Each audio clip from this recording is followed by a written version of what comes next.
I just wanted to do a brief video today giving the overall playoff picture going into Week 18 for the NFL season and what outcomes could happen. I'm going to be reading off an article I wrote for a website called betting.net, so if I'm looking down, it's just reading off my own content. I'm not reading off someone else's. But first off, in the AFC side of things, there's a lot more things undecided than on the NFC side. There are still currently 3 playoff spots up for grabs total, 1 in the NFC and 2 in the AFC, both wildcard spots, but they're all wildcard spots. Right now, the top seed in the AFC has not been clinched yet. In the NFC side, Green Bay has the top spot and the bye week. On the AFC side, you can still see Tennessee, Kansas City, Cincinnati, or New England get that top spot. Obviously, with Tennessee, I think they currently have the top seed. They just need to win, they get it. For Kansas City, it's just a Tennessee loss and a Kansas City win. Cincinnati, of course, things have to change. The 2 spots in front of them have to lose, and they got to win. And New England is just a much more complicated situation. But New England would actually have to jump Buffalo. They need to jump Buffalo in the AFC East standings first before they can get into that top spot conversation. Because somehow Buffalo is not in that conversation for the 1 seed, but New England is. If we want to talk about the teams that are not eliminated from the playoff hunt and are still looking to get into the playoffs and haven't secured a spot yet, Baltimore at 8-8, Indianapolis at 9-7, the Raiders at 9-7, the Chargers at 9-7, and Pittsburgh at 8-7-1.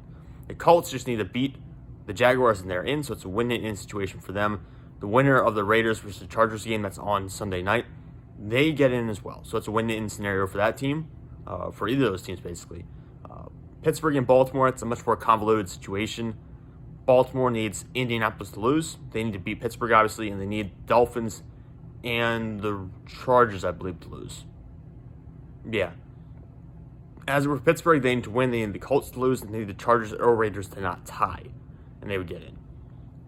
So obviously, it's probably going to be the Colts beating the Jaguars, even though it's in Jacksonville, and the Colts don't have a great track record in Jacksonville, at least recently. So the Colts will probably get in because Trevor Lawrence has just not been playing that well. The Jaguars team is just a total mess.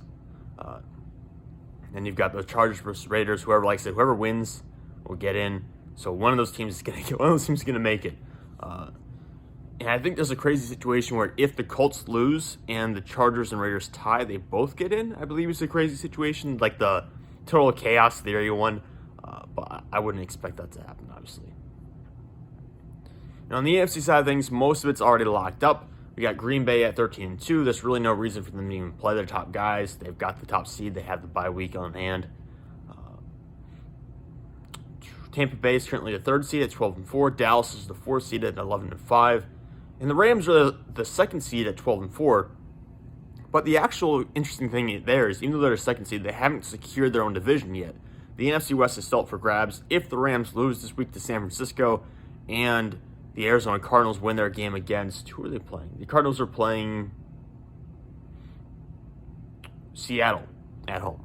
If the Cardinals beat Seattle and the Rams lose to San Francisco, the Cardinals actually jump the Rams for the NFC West title, and then they would move up, obviously, to whatever seed they would get in the playoffs. So they would be a top 4 seed, and the Rams have to sell for a wild card spot, which would be kind of interesting considering the Cardinals started off so hot at the beginning of the year. Like, I think they were 7-0 at one point. And then they just collapsed, and the Rams came roaring back, and now we're in a situation where the Cardinals could still get the top seed in their division. They could actually have 3 playoff teams come out of the division, though, so the 49ers have not clinched the playoff spot yet, despite having a 9-7 record, I believe, which is the same as Philadelphia going to the week, even though Philadelphia has clinched the playoff spot. They're going to be one of the wild card teams behind Dallas in the NFC East.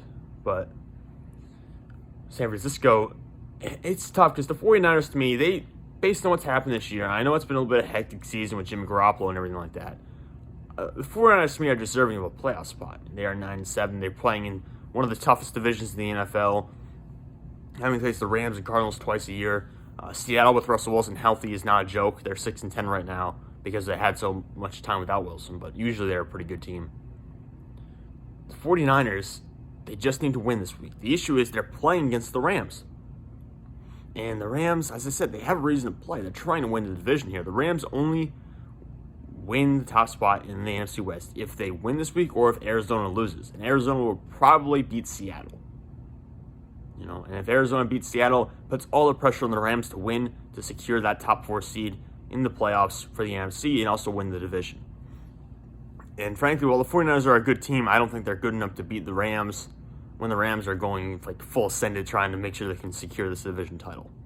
So that puts San Francisco in a bit of a tough spot versus New Orleans, who's the team that could currently jump San Francisco for the final playoff spot. New Orleans is 8-8 right now, second place in the NFC South. Obviously, a very interesting year for them. Sean Payton deserves a lot of credit for getting this team to 8-8. The defense deserves a lot of credit as well, considering they lost Jameis Winston fairly early in the year. They've had Trevor Siemian, Taysom Hill, and Ian Book start games since then, and they're still somehow in the playoff picture. It's really an interesting scenario for them. They played Atlanta, who is 7-9. Atlanta has been eliminated from the playoffs entirely, but they played Atlanta, who's only one win behind them in the standings in Week 18.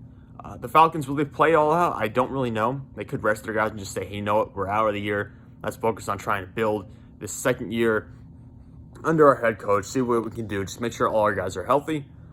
Or they can say, you know what, let's just go out there, let's spoil a division opponent. Let's make sure that the Saints cannot make the playoffs. Let's not let this happen. We're going to go take down a division rival. They could go that route. And if they do, and the Saints lose, the San Francisco automatically gets in. So San Francisco just needs a win or a Saints loss, and they're in. The Saints need a win and a 49ers loss, and the Saints will jump San Francisco in the standings and make the playoffs. And as I said, it kind of just stinks the way it planned out. I mean, this is great for the NFL scheduling, don't get me wrong.